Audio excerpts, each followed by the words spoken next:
Bon Sydney, pour ce 3e épisode avec la carte campagne, on est dans un lieu d'exception. Ouais, on est sur un domaine viticole en Bourgogne, Nuits Saint-Georges, et on va aller rencontrer Mathieu qui va nous raconter l'histoire du domaine. Allez, c'est parti.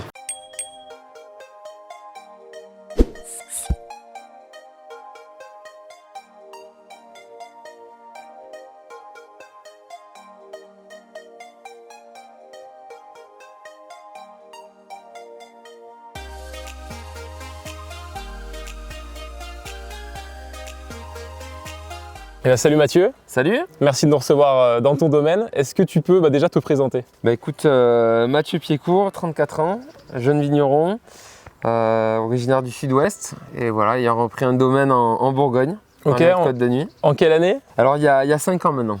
5 ans, donc tu avais 29 ans. C'est ça. Tu peux nous parler un peu de cette histoire? Écoute, une histoire peu banale, dans le sens où c'était pas prévu. Donc un domaine où j'ai travaillé en tant que stagiaire et puis ensuite employé. Donc non issu du milieu agricole. Voilà, donc pas du tout dans le jargon dans le monde du vin, disons. Donc ça a été un apprentissage et puis j'ai été pris, voilà, un petit peu comme un jeune. On m'a un petit peu tout appris sur le tas, quoi. Ok, est-ce que tu peux parler un petit peu plus du domaine? Ouais. Alors c'est un domaine qui fait 30 hectares, qui est situé dans les Hautes-Côtes de Nuit. Donc là tu es sur une appellation en devenir puisque c'est une appellation voilà, plutôt en altitude, avec un climat un peu plus froid et donc des vins abordables. Voilà, on fait du rouge, du blanc et du rosé. Ok. Pour te résumer. Ok, très bien. Pour s'occuper de ce domaine, j'imagine que tu as des salariés? Oui, forcément. On a une équipe de 13 personnes avec une partie administrative, commerciale et puis en production aussi, qui est une partie une des plus importantes. Et puis on est répartis sur différents métiers. Ça va du tracteur, métier de tractoriste, maître de chai, et puis même secrétariat, commercial. Et j'imagine qu'il y a une période où il y a peut-être un petit peu plus de monde dans l'année? Oui, forcément, pendant les vendanges, c'est le moment un peu clé. Et puis là, on monte jusqu'à 55 personnes embauchées, donc 30 à peu près au vignoble, pour faire les vendanges qui se font encore manuellement. Manuellement, ouais. Et puis le reste en équipe de production. Oui, ça fait un peu de monde quand même. Voilà, c'est sûr. Bon, on est dans ton caveau. Est-ce que tu peux m'expliquer comment ça fonctionne, comment on passe du raisin à une bouteille comme on a derrière moi? Alors il y a pas mal de process, donc ça part des vendanges, on en a parlé tout à l'heure, ouais. Avec du personnel, une trentaine de personnes, et puis ça dure environ 15 jours. Ok. C'est à quelle période? Souvent c'est mi-septembre. Mi-septembre, d'accord, jusqu'à début octobre. Voilà, ça dure 15 jours, donc c'est ça. Et puis après, donc toute la période vinification, ensuite élevage en fût de chêne, comme on a visité tout à l'heure, des pièces qu'on appelle en Bourgogne. Et puis après, tu as la mise en bouteille et l'étiquetage et puis dégustation. Donc il te faut à peu près 3 ans. 3 ans, d'accord, entre du raisin au verre. Au verre, ok, d'accord. 3 ans minimum. Ok, tu peux nous parler un peu des spécificités des vins de Bourgogne? Oui, les vins de Bourgogne, tu as 4 cépages, 4 raisins. Donc les plus connus, Pinot Noir en rouge, Chardonnay en blanc. Et puis on a 2 autres cépages qu'on a la chance d'avoir au domaine, c'est du Gamay en rouge et de la Ligotée en blanc. Donc on a ces 4 cépages emblématiques des terroirs bourguignons. Ok, et toi ton préféré c'est lequel? Alors moi c'est le Chardonnay. Chardonnay?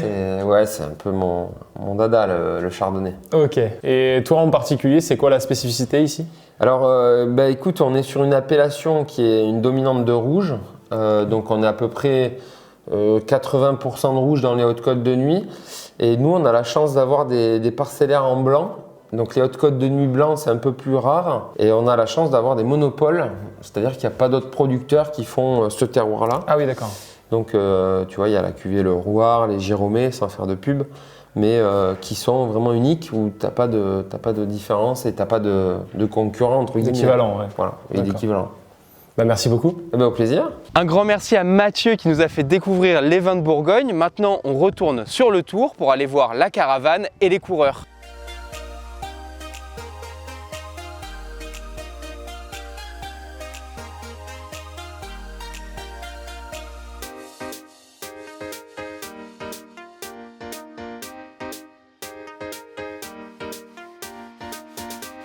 Et maintenant les amis, petite surprise, on a découvert que pas loin d'ici, il y avait un musée du machinisme agricole. Et bien venez voir. 3, 2, 1.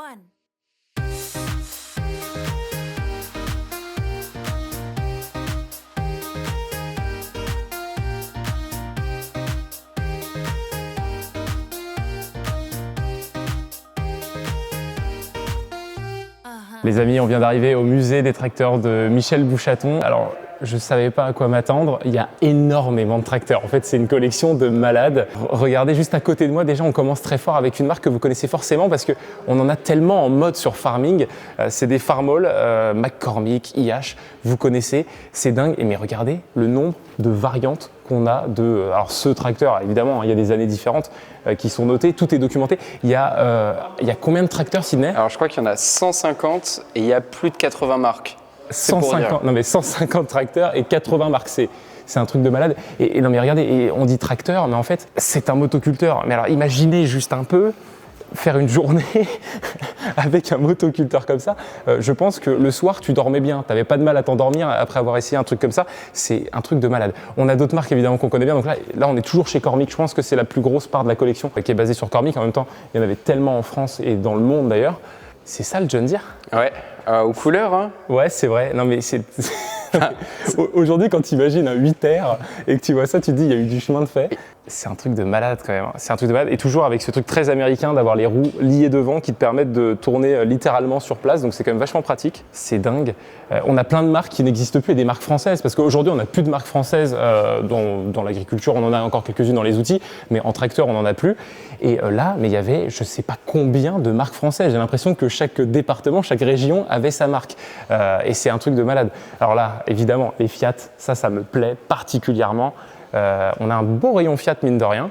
Et ah oui, ça on le connaît sur Farming, parce que ça faisait partie, je crois que c'était un bonus de précommande qu'on avait sur le dernier Farming Simulator, le Porsche Diesel.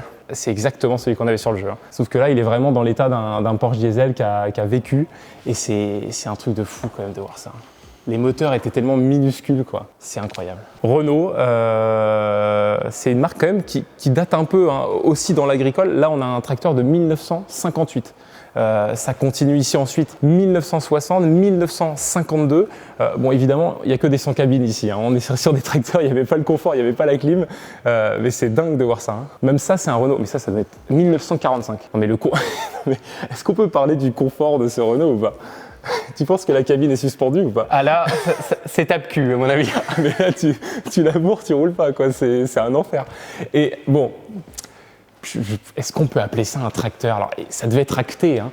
Mais alors, l'échappement, en fait. Il faut le temps que la caméra monte, si vous voulez. Ouais, ça a du mal à rentrer dans le cadre. L'échappement. Il y en a deux comme ça. C'est des tracteurs à vapeur, donc des machines à vapeur Vierzon. C'est lunaire, quoi. Et puis même, regardez, tu passes comment là aujourd'hui ? Comment tu t'enlises pas déjà ? Ah, faut que ce soit bien sec, hein. C'est déjà. Et imagine, tu l'as enlisé à l'époque, comment tu le sors du champ ? Là, il est foutu. Hein. Je pense en fait, faut en racheter un du coup. On abandonne, c'est pas grave. Le truc doit peser des tonnes. C'est incroyable. Ça, l'histoire, elle est folle. On est sur un tracteur Peugeot. Et en fait, le propriétaire, il a été obligé de mettre la carte grise du tracteur parce que personne ne le croit qu'il y a eu des tracteurs Peugeot. C'est une histoire de fou parce qu'ils en ont immatriculé que 18 et ça n'a pas du tout fonctionné.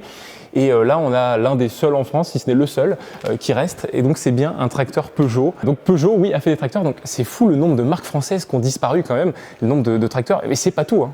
Là, typiquement, on a un exemple. On a le Valor Micromax, la Sifa Babiole MDB B3. Déjà à l'époque, ils aimaient bien les numéros un peu compliqués. Bourg-en-Bresse d'un côté en 1968 et Ivry-sur-Seine en 1954. Il y avait des marques de tracteurs partout. J'avais l'impression que tout le monde fabriquait son tracteur en fait. Ça devait être quand même technique, hein. Déjà, moi, qu'on fabrique des tracteurs à Ivry, ça me choque. C'est une autre époque. Ouais, déjà, en 1954. Mais vraiment, je fais 3 pas. Là, c'est suisse, là, c'est allemand. Mais pareil, c'est des marques qui n'existent plus. C'est dingue. Non, mais 80 marques, en même temps, il faut se rendre compte qu'aujourd'hui. 10-15 marques. 10-15 marques, et même t'en prends 5, t'as déjà, je pense, 70% des tracteurs du monde, quoi. Ah, c'est clair. Et là, tu te dis que dans un hangar, il y en a 80, dont sans doute 70, voire 75 qui n'existent même plus. C'est incroyable.